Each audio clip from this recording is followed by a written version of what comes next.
What's up? Welcome to the Stand Up and Shout Rock Show. Again, live today. Woo, live, worldwide live. Worldwide live, coming to you live from Manassas, Virginia. Yes. At the Salisbury Center Studios on the Wylde Style Network, fueled by Monster Energy. You went there, and our other partner, our other buddy, RV Repair Bear. Not the Care Bear, but the Repair Bear. RepairBear.com. Yes. So what's up? This is Kevin with my bud Whisk. We're here. Going to talk about some music today. Yes. And that's what we lots do. of other stuff. That's exactly what we do. Second, kind of get into a regular cadence here. So we're doing every other Wednesday night live. Yeah. And second show of that. What's been going on? I feel like, Kevin, we're starting in terms of advertising and getting the word out about our live show. We're starting to, I don't think that you and I are social media beasts, but we participate. And I think that we're getting the word out. We got a broader presence on Facebook. So if you're following us on Facebook, we're over 150 followers there. Yep, Thank you very much. So if you're not watching this live, you're going to see it later. Please join the conversation. I think that's what we're trying to do, right? Like not have this be about me and you, but everybody. Yeah. Joining the conversation about rock and roll. For sure. Yeah. We've got some things coming up in upcoming episodes. We're doing a new game later today. That's going to be pretty fun. Yeah. Hopefully we can get some engagement from anyone who may be watching. Yes. But don't forget also we're on Instagram. So, Facebook and Instagram. I hear that, some of you, I know some people are listening through other streaming services like Spotify and Apple Music. Yep. And then I hear that we're out and about on TikTok. That's what we need to master next. I know nothing about TikTok, admittedly, I have to say. I'm so sorry for my TikTok compadres out there. You should have hit up some of the students before school. I know. I remember when it was Musical.ly, and it was before they called it TikTok. And I remember kids on Musical.ly lip syncing to really bad songs. Like I think that maybe that's my social media bias. Because the songs are not rock tunes. I saw them just, electronic poppy songs. Yes. It just didn't grab me back when it was Musical.ly. Right. And it's still electronic poppy songs for the most part. Right. Except for Adam and the Metalhawks.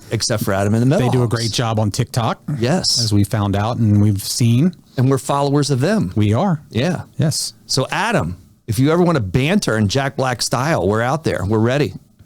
Definitely. Yeah.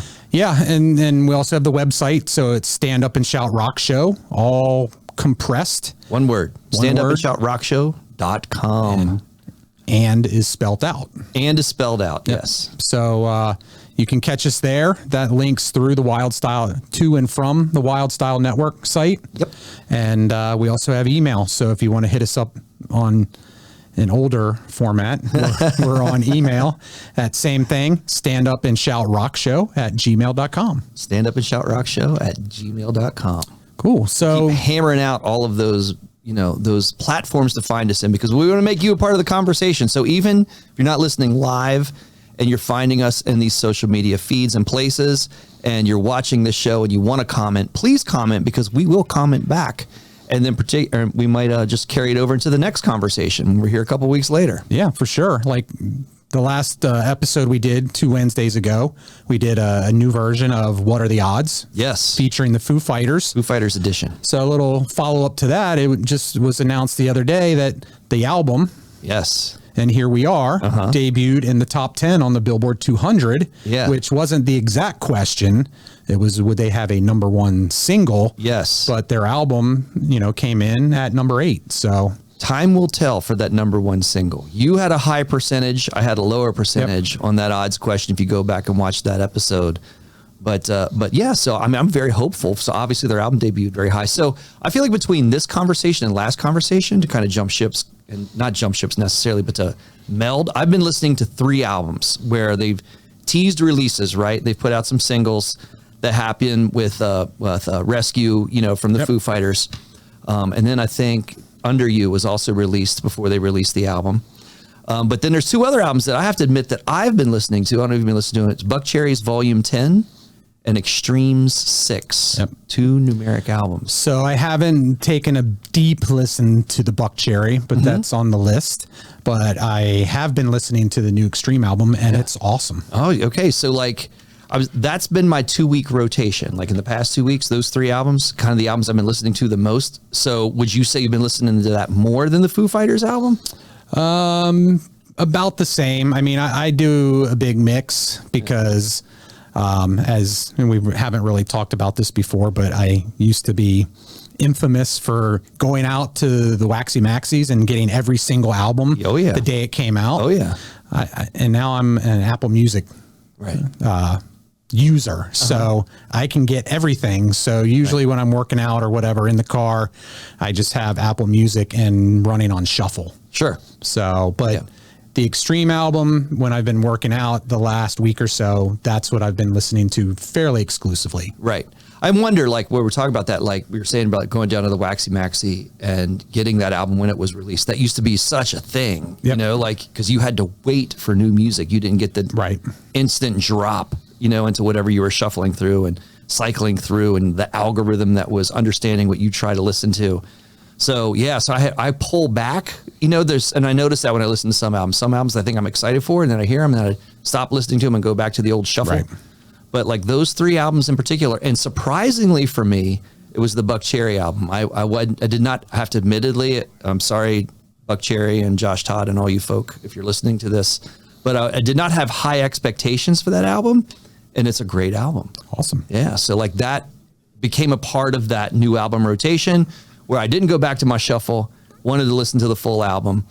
For me, I'm not a ballad guy. So there's some ballads on that and the Extreme album that I can kind of push past. Sure. And sometimes, admittedly, I do push past. But most of those songs are solid. They're wickedly solid. Cool. And I'm a big fan. So, yes, but we've kind of like neglected the poor Foo Fighters. But that's getting a lot of critical acclaim, too. Yep.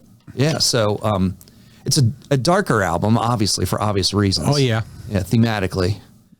Yeah, and they certainly tapped in and harnessed that, and you can feel it. It's dark, it's angry, and but I like it. It's I love it. Good stuff. Yep. So yeah, and then we're going to be seeing Buckcherry here in a month or so. So yes, yeah. So so in terms of like your Waxie Maxie story and running down and getting in line and jumping on that was my 10 a.m. girlfriend that Saturday morning that those tickets went on sale. So Josh Todd, if you're out there, you got a devoted fan that can't wait for that show to drop. So we're going to reach out to you and try to get you on the Stand Up and Shout Rock show. And if we can get you here, we will. So we'd love to talk to all of you Buckcherry folk and whoever would happen to be listening to this. Ooh, we just had a light. I think that was intentional. I don't know what that was, but that was a reveal. There was that like a surprise reveal since I was reaching out to invite guests into the podcast. Yeah. All right. That was the music god saying no effing way. I hope not. Damn, I hope not. And one other current item that has come up recently that I think we can get a good conversation going on. We're starting a little news here, Kevin. We're doing a little news. Yeah. I mean, music news. So it was recently announced, I think last week, maybe it was the week before, that Tool's getting ready to do a North American tour. I love them. Yeah. It's going to be great. Yeah. I love Tool. I saw them the very first time at Lollapalooza 3 and they were phenomenal. Did you, when they were Green Jelly, not Green River. Green River's grunge. Yeah, I think some of them were in... The Green Jelly. Right. Did you ever see that? No. I meant to ask, because when I reread that, I know that you had seen some of those acts back in the day, and I didn't know if you saw that. Did not see them, but yeah, they had been doing the small stage at Lollapalooza up until I saw them, and it was in Charlotte. Yeah. And they were the first act of the day. Yeah. And I don't think anybody really knew who they were. Sure. They come out on stage, and Maynard's like, hey, we're Tool. We're the next big thing. And then they just ripped it apart. Yep. And it was a great show. Yeah. Good way to kick off that version of Lollapalooza. But so I guess there's been a lot of angst and grief and pointed towards Ticketmaster primarily. Here we go again. But here we go. And I have a different take on that. And Scott's pulling this article up from ultimateguitar.com. So they're offering their platinum package, which I guess is typically like the advanced sale sort of VIP experience. And the tickets are $600 a piece. Without the fee. Without fees. Without a fee tacked on top. Yeah. And so the take in the article that we're showing is really kind of railing on Ticketmaster. Yeah. But from my perspective, and I got plenty that I can say about Ticketmaster, but this is the band. Yeah. The band is charging $600 for this experience. And we're seeing more and more of that. And maybe it's inflation, maybe it's, the post-COVID trying to recoup lost revenue, what have you. But I mean, we even talked about this a few weeks ago, Aerosmith doing their farewell tour. I was wondering if you were going to go there. Yeah. And just the regular general admission tickets were $600 a piece and up. Yeah. So, from that perspective, I think it was sort of misguided in blaming this on Ticketmaster, but I'm sure on the other end of those sales, Ticketmaster is getting their 30, 50, whatever their fees, which are also outrageous. Right. Based on a percentage. So the higher the base price, the better the percentage is going to be for Ticketmaster and the more money that they make. So, so they're interested, in other words, in ticket prices going up. So for us as fans, that's a very bad thing. Yeah, no, I agree. So like from my understanding, from what I read into this, it's an algorithm that sets prices, right? So I guess like whatever algorithms they have go out and kind of measure, engage the interest in. There's our light flicker again. Like I'm telling you, is this only when I talk? Bro, you got to not be so distracted by the storms going on outside. No way. I'm like a squirrel. There's no way in hell I'm not going to like say something about that. Howard Stern's like, so tell me, Johnny Depp or Brad Pitt, what's going on? Oh, wait a second, the lights just flickered. That's gonna be way too like tempting for me not to talk about. Forget the Ticketmaster; it's the lights flickering. Yeah. So, anyways, so based on that algorithm, so that was a disappointment for us. Where's the car crash sound effect on that? Dude, how many years have you known me? You know that I can't resist. That's why I love you. It's too much. There it is. Yeah. Look, now I got to talk about that. Scott's loaded. All right. What are we talking about? So the algorithm, but the algorithm is how Ticketmaster is setting their fees based on the price, or right. Okay. The Ticketmaster.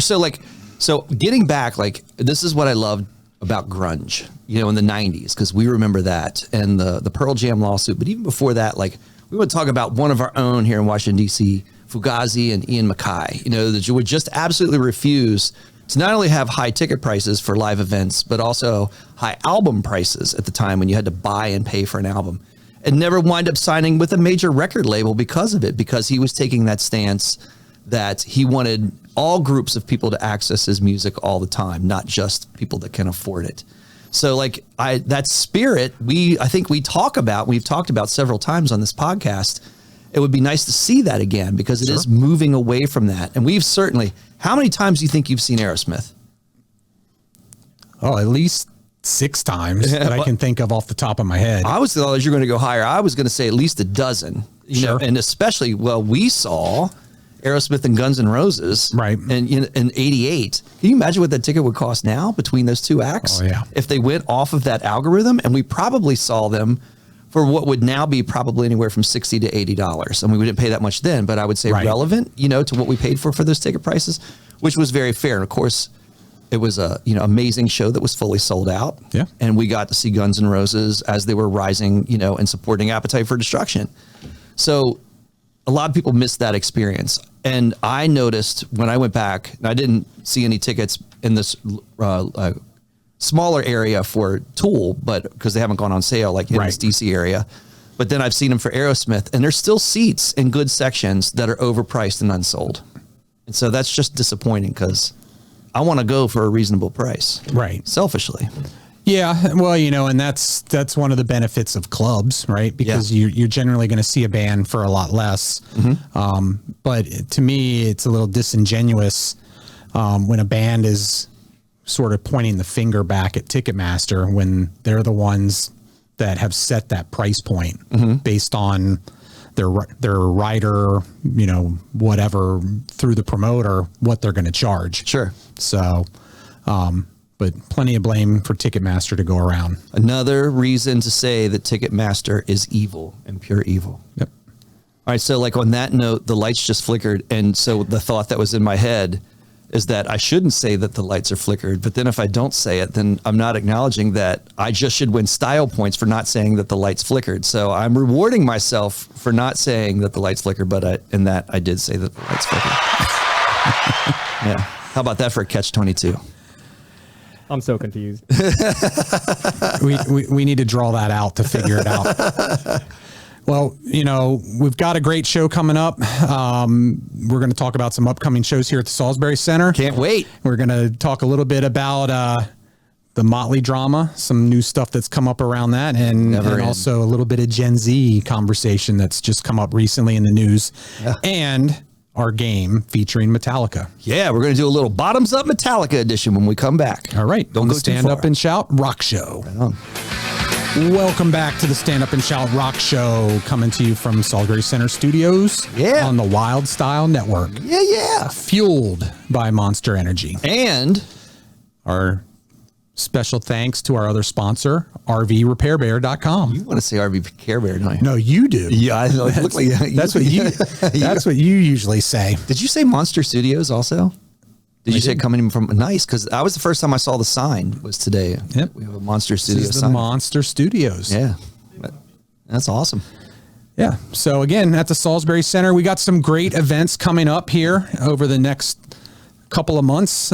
This Friday is another Spotlight on Friday. Yeah. With a metal night featuring Age of Ruin. Our old friends, Age of Ruin. Yes. They're no longer whatever. Glowing Embers. Yeah, the Glowing Embers have gone away. Embers. They are now Age of Ruin again. They're going to be headlining along with Locked in a Vagrancy, Conjure, the Junkheads, and Blazener. Excellent. So, should be a great night of music. That's a fairly new lineup for that night. We've been here multiple times on that night. The Age of Ruin. All bands we have not seen other than Age of Ruin. Absolutely, yeah. So, Cool. Yeah. Then on June the 25th, the Knuckleheads, who we interviewed here when we did the punk night on a Spotlight on Friday nights. A lot recently. of bands that we have talked to have referenced the Knuckleheads. They seem to be known in the music community around the local emerging punk community around here. Yep. Yeah. They're holding their album release party here and are going to do a show as well and have special guest Raw Dogs, who we also talked to. Yeah. So that'll be cool. That's a great lineup. Yep. Then coming up on July the 8th is the Glam Slam Metal Tour. I'm very excited about this. Yes. We got Enough's Enough. Yeah. The Choir Boys and Bad Marriage. Yes. So hopefully, at the very least, we'll get to chat with Chips Enough. And of course. I would presume we're going to have a ton of great stories. We got to talk to the Choir Boys too. Yeah. Yeah. Well, hopefully we'll talk to all three of them. But, Yeah. But then on...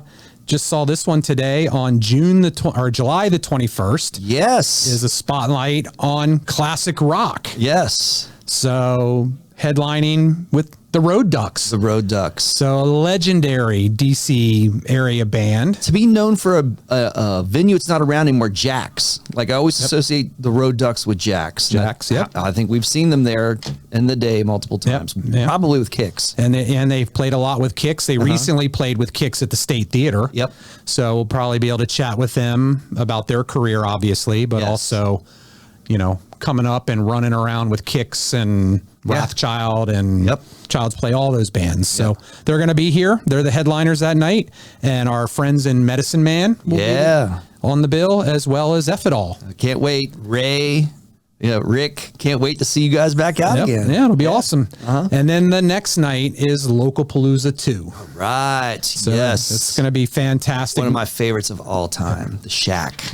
Yes. Jimmy's Shack. Chicken Shack, the headliners. We have American Jet Set, who we met at M3. Yeah, great group of guys. Yep. Yeah. And then in no particular order, we'll have First Try. Woo! Gavin Evick. Yeah. Age of Ruin again. The Knuckleheads. Vent Hill.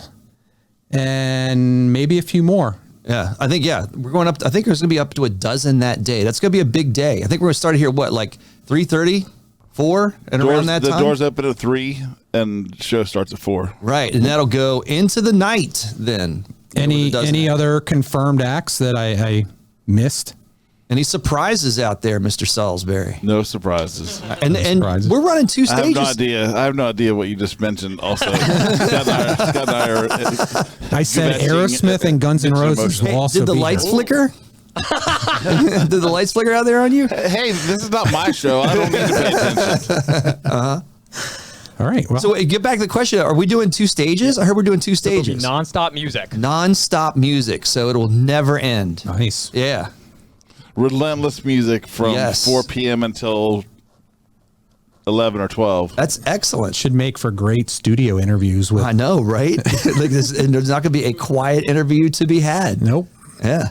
Awesome. Well, it's going to be, great day again. So, we've talked quite a bit on some past episodes about the Motley Crue drama. And there's been a couple of articles that have come out. So These guys won't stop. It's what they do. they will not what stop. they do. And you go to most any of these music sites, music news, music gossip sites, you're going to find something. Sure. I've been trolling around on ultimateguitar.com a lot lately, but it looks like, there's been another legal intervention where the Motley Crue Corporation Right. wants is this interesting. case Like, I rather feel like- than going to a trial with a jury. And we've talked a little bit about some of the stuff that's been going on back and forth, the allegations and the rumors and who's on drugs, who can't remember what song they're supposed to be playing, all of that back and forth. But now it looks like Motley Crue's management wants this case to be heard through an arbitrator. Right. Which most likely, my perception of that is to try and keep the information a little bit under wraps, Right. rather than it being heard before a jury or a judge in a more public type Open setting. venue. Exactly. Try to whittle Mick down a little bit. Wear him out. Yep. Yeah. So there's a little bit about that. And then John Corabi, who did a stint as the lead singer in Motley Crue. Did an album, the self-titled album Motley Yep. Crue, which is a good album. It was a great album. Yeah, I think it was underrated Motley album. Yeah. He's a fantastic singer. Yep. Hooligan's Holiday is a great song. Yep. Yeah. And so they tried to pull him into the mess, and he tried to stay away from it, but basically said, I could see certainly where Mick's coming from, having been treated very much the same way by those guys. I think it gets like, it hits us, like I said, it's almost like a part of Motley Crue's to have some type of controversy churning. Like not even now, but even 20 years ago, if it was, the Tommy Lee sex tapes or the Vince Neil sex tapes that were Even coming before that, problems with their management. Yes, that's true too. Yes, that's a good point. That's the song Bastard, right? Off a Shot at the Devil was written towards past management. Exactly. Yeah. Yeah.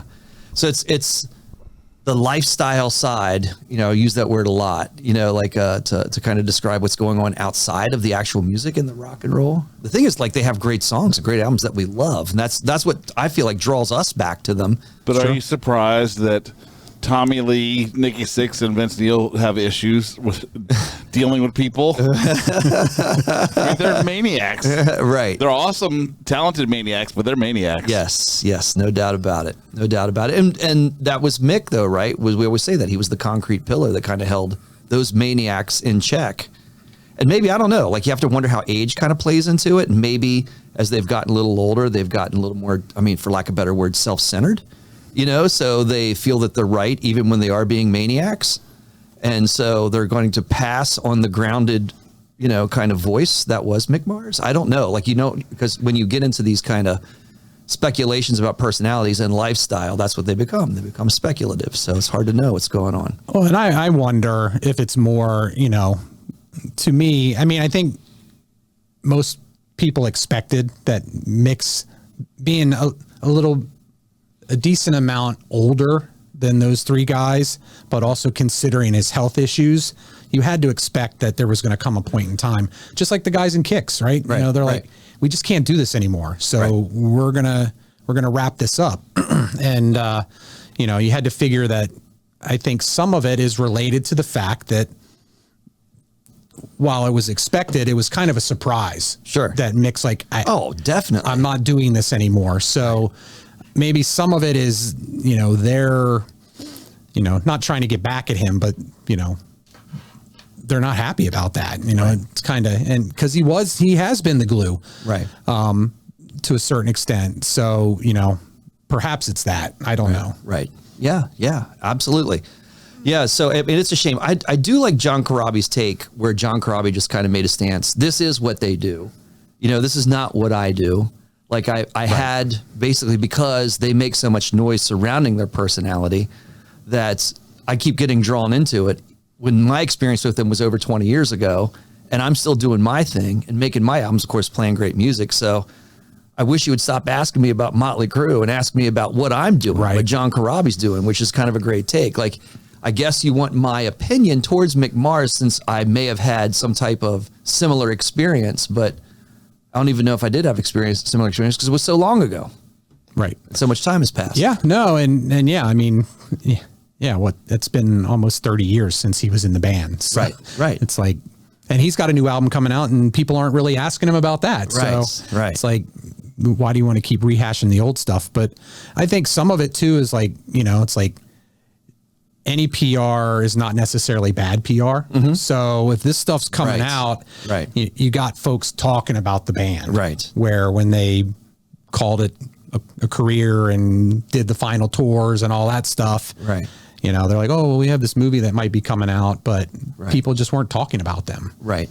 Do you think Motley Crue, like if they say had less, outside hype that's drawing attention to the band, like everything that you're bringing up, and maybe their audience size is diminished, do you think they would be content playing, not necessarily even a club, but like a mid-sized venue? Think they would be like Judas Priest did this, right? Like they went, we've seen them recently at the MGM, National Harbor, and we've also seen them at the Anthem. So they've gone from a stadium act to that size act. Do you think that Motley would be okay with that?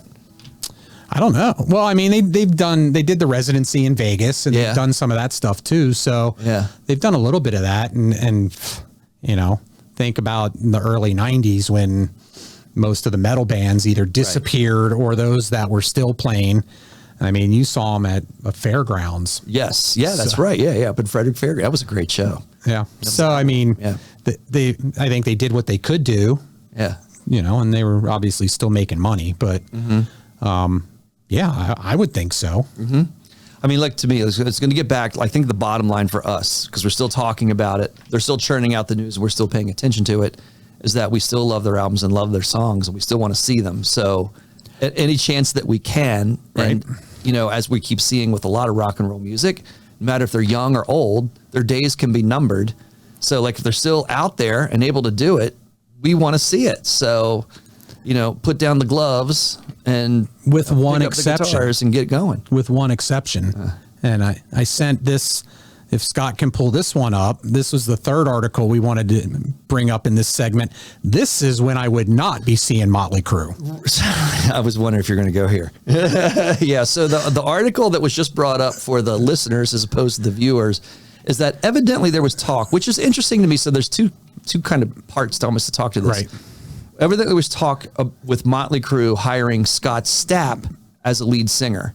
So the first part of that is, I didn't know that they were in the market for a new lead vocalist. Well, yeah, and I had heard some rumors when Mick stepped out that Nikki Sixx, and I would presume Tommy, because he and Vince, for as long as they've known each other, have had axes to grind against each other. Right. So there was talk when John 5 came on board that they were also going to replace Vince with a new singer. Right. And I had heard Scott Stapp's name, and there were some others that were thrown out. By the way, so Scott Stapp, if you didn't happen to know, was the old singer for Creed before Creed turned into the great band Alter Bridge. Right. Yeah. So, but it sounds like even Scott Stapp decided to turn down the offer to sing in Motley Crue. But can you imagine that? Like, their vocal styles are extremely different. Totally different. Yeah. I mean, that's like asking Eddie Vedder almost to sing for Motley Crue. Right. In terms of the vocal styling. Like, I can't see Looks That Kill in the Jarl, the Eddie Vedder Jarl that like Scott Stapp kind of adopted, as well. Right. How would that? That's like asking a guy from Crash Test Dummies to sing. Yeah. Yeah. I mean, you're going deep on those songs. Yeah. Yeah. Or Corey Glover to sing Queensryche songs. Oh, yeah. Man, you can never have that happen. But the other part of this article, which we talked about over text, is apparently Creed is reforming and doing a reunion tour. Yeah. And my question to that is, why would you do that?